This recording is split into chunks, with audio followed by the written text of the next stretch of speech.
Ade ba kwa na Ghana for esuro pa se ombegina so e de ato aba ama omampanyini a ote so prepare free education because na amanfo adwemu yomo kesene say free education no NPC ba ombetwam na eno ere ade a NPP aban no e de to Ghana for bebre na no agene se omuma ebeko school free eno ti e na se obehwa omu campaigns bebre na no NPP for campaigns bebre na no ya free education ya free education na abuja ya the His Excellency Prez Mahama esiso se Ghana ema mpanyini na ensem bia ebobaba no eno ena chese ama nana Jantuah ene Opambour ede omano atosa ensem nimu ensem ben Conference of Heads of Assisted Secondary Schools ede krata bi aba abontene se Ghana for se momano ebie school na omu ba secondary school for no omumfa aduane emra because aduane eni ho ebuja ageta eno ena Ghana for no mo bi ede kwadu ebo omampanyina a wabetena so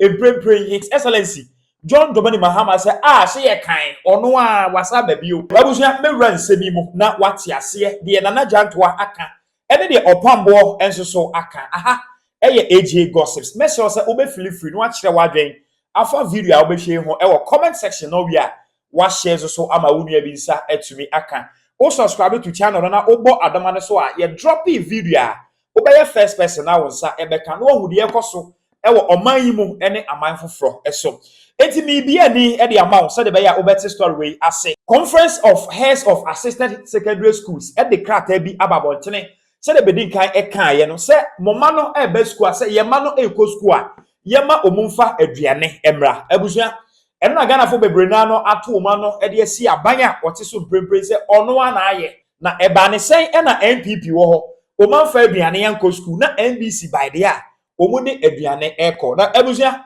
nana Jantuah ese owasem eka ani eni ha ye nyina ne eni ha se buffer stock no na ban di omu ka enti omu nya aduane no mu de aba ye nyina ne enim but at that time no only hwan kokasa na Charles for headmasters akaboma who say this was the problem but now kokana na akufo do aban tintin trinity any Nebuchadnezzar and same to oma wo kwan so obeka senti no musuro afi no mu ka because Prez Mahama ba no say afi headmasters here na musuro mo so mo nkasa enu nti na headmasters na no musuro no anda na akufo do because oya ye betia ye be yi wadi no afi no mu kasa no mu say aduane ni ho enti mo mama no ko senior high school mo ba mo mfa aduane mo Mumpe gari, mumpe shito, mumpe milk, mumpe sanyo mani nyina shichire enka ho. O say Prez Mahama buy in free senior high school and cranny de aduane ko. That is wickedness. Boni adwon boni ni beye unya beifo a wa won koso problem enko koso meka se Prez Mahama na aye. Mo bia kwan yo me se 2025 mani bra bre no ho. Se wo mia wano na akufo ado time se won kasa ye ma wo kwan e ma wo metwa nkontompo. Wo pa betimi aye dede. Ye dede bebia but ha de ye ma wo kwan. Me se Prez Mahama se ono a oye nyoma tantantan a me obetimi nka. Se Prez Mahama na twist e hyase a enyo bi na beka. But for now dia ye no kre no ye beka no kre ne say ye mo bia meka se Prez Mahama ena free senior high school nkra no dia aduane konti Prez Mahama ye mo bia kwan meka se Prez Mahama ba ye dum so aba e ya dwembone MPP ni bia beka sa no unsuro nyame wo ye wudini wo ye beifo because our problem na wo ho ne ye ka ho asem mo se ye nim nyansa at the time na ne ye ka tell say sikasem no wo se wo nim de wo ye nim de keka na wo cause sa problem no one nim say wo na ye a problem Prez Mahama afi no be fix ne de wa wo nim say sika kura konhoma ye abu na akufo ado na konhoma sika 3 months Prez Mahama ne de bebante say bia after April enti Prez Mahama kra no oni budget onye budget nana Jantuah de abufuo na ekasa pa because adenti na wase wono a obetena so na wo twi krompo mai mo de kwadu ebo ne se onu mom na aye Opambour enso so na no atosa asemi mu free SHS enso only for patro asema kwadi ke aba ne say only for from 2021 say na MPP aban no at the school for ni nyina aka wo Ghana ha a school for Mecca be patro school na omo di schools no can say school for be patro school no school ni nyina school omo de enya a school for no yes sir you can say school for enkwala wo school for patro yo into schools no yes sir aban no yes but from 2021 ontua ba kokra but ontua ba na se enko yewura hokan yes sir ada no waso ansi but me say abra yewura mama presidency say special president Mr. President here kasa e woni fie ho no o kata se mo kire no kra papa aba bonten so pacho ni sani se wo Jantuah na odi for pacho sa kan free wa odi for pacho NPP aban no wa nya school for no ebro betem kura na eko school sesei no pacho medi wo school ho wanya bro wanya duane bia aduane bia ni ho me pinchimi kasa wanya duane bia wo ho aduane bia ni wo aduane kade ni wo emu ni wo abro ni wo bibia ni wo akwara bia bedie mutie you won't listen when you make kasa mutie de radika God is talking you won't listen to what God is saying. Sese omo kwade me na bata ne be mo mako o ya me for pacho o ka banku kakra de ma oba na be boa pa pacho no wa yeseto kakra ka no ho na pacho de gare aka no ho yenye ko school dade ye ko ye boarding school yes sir sabi yeso ye ma me maye shito yes sir very nice gari yes sir very nice gari ni shito ne yaba wa kwa ma wa wie school kwa wo de ko onya miloni ni do ba ko ye miloni ya yibi indomie ni ade bi kan wa wie o de wa de ko e satam grand indomie ma pacho me ko na indomie ko ni ma de kro so ati ase yes sir father nti unya milo bia ani ade ka eno kwa milo kwa ni cocoa powder ya hwie bi aguade mama na ade ka so yes sir so yes sir father abaya hwie nti ni enidi pacho ni edidi ni enidi pacho ni edidi mo na mo mada ati ni amada ma mo ntimi hwa wo ma hwe no wa ngo biem eni obi na be hwa oba ma free education ye wan twam obi ahwe ne ba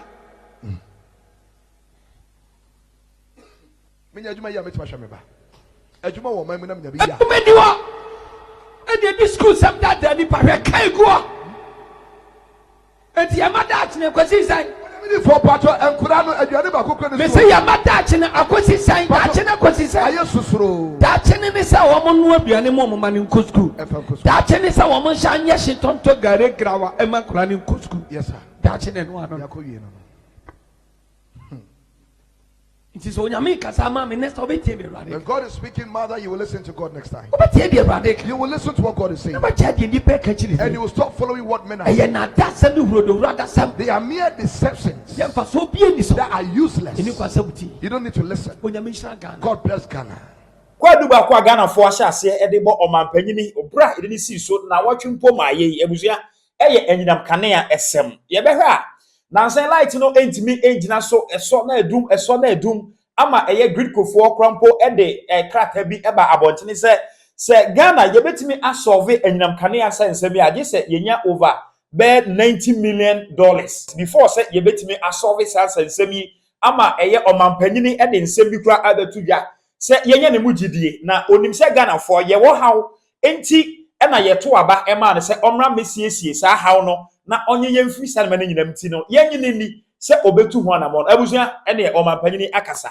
na Opambour asa ache na adwen afasa nsemi ho e no obusa se ye pe $90 million dia e ne national cathedral sika no omaje ana se akosi sei abusua enum bi akoso empaibo bi akoso yentie mra odi for patro e fa light enyina so no e patro yewura His Excellency John Dramani Mahama o se gara for to abama ne se omna me solve problem wa eye abaye ye pipi abaye eye ede to Ghana ase adwere Ghana kra enunti ana Ghana for eto abama na onyankopon so ede na ba to abayi enya afi na odi blame se bia beto obi aso na mom wa ma Ghana for wo de ho na de wo ye ne se opa Nigeria for achew Nigeria ban be patro we mobo ede oyini bi ebre yen na dum so bia no a ebeba Ghana the Ghana for enkomakoma to mo yem na odi for patro Greeko for ene mpanimfo ampatro hwe light 4 o'clock anumre onyame mpaja ye ajapa bia mi so yes go sa onyame program ye rebebra ano den ano hye hwe na bi na be onyankobo worldwide program kasia ageni pa na po ni bebre e wo enkro bebre so onyame to meni amen yes eto onyame di for patro light for na adwuma for hwe so no omo se me patro aban wei ebetama light agina so pa animanimu ya offer $90 million and I'm to no so sesia okay and you benya no yen odi for patro wada wo man na sesia national cathedral sika no munye bi patro nyanje bi na to for no mo de show mo nsa no mo da so ya sare wa so de patro mo da so wa Ghana Omo ya soro wa. Pacho mo ya soro wa sorry. Empanyufa na ka ono nso mo. E pacho mo nyina wo ho. Mo yan tem no first kan mrai. Say yin yes kai. $400 million, $58 million no one. So omo famra. Yes sir. Omo famra. So for presidency will sit down my brother. When you have some for a moment, need any see any so for more Mujina saw them some of your software, most of your prophet when Yaminam Suka, some of your apostles, bishop, cardinals, and Hawaii. Everybody be shady petty say, let's go. Amen. Siscano, Danado, I'm Farmer Modia, and your uncle, Muniasem. This is another de mammo. But the bimam, one for now come out the bimam. And I must argue work here. And then one allowance. And I'm ready to this kind of Brahman see them. Must I say, manager Paddy? Some comfort both free Israel. I saw that with Timon comfort both free Israel. I see Ghana boy. Hey, assembly you. You can't sana, you catch a bed and suffer. Jesus. Assembly by them.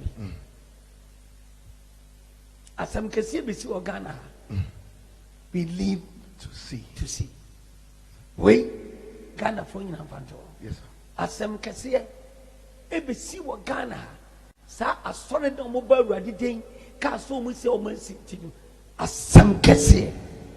Who fa no nem for asem kesi. Ebesi Ghana. Obi adi na ni behunu. Obi anso na so bete. Obesu besu. Do besre. Do bedi yaw. Then any virgins for no, any virgin. We try the apple with your couple. I said, we don't couple. You see, not church. The new baby, and no, and okay.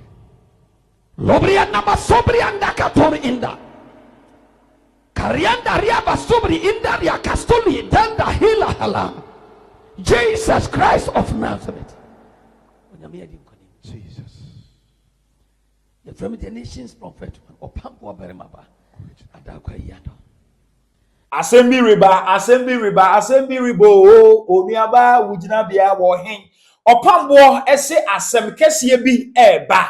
Na asem ne ba, anywhere nyina ebehu. Wa wudi nasa cathedral sika di bibiano, ene ye sika tete. Aha, eye AJ gossips. Message se obechewa bia for video. Wash hu ewo comment section. Eye free SHS aduane ayese omu emfa emra no ai enye omampanyina wote so brempre emfo nso de obeto ye ne se aduane bia eni ho wotie nana Jantuah enu asem na Opambour enso ede bi api so na mom me kan se ba bia Opambour e kan se omampanyini ntwa free SHS mo de menye sure se ebetimi ayesa na o kan sa akwa enti wada roma comment section ho mo hwe na ma de sem papa because Opambour wo de se no a obetimi adome feeling free. Next year, we are share video. Emma Wunia bi ensa into me enka. Aha, AJ gossips. Edino Eddie A.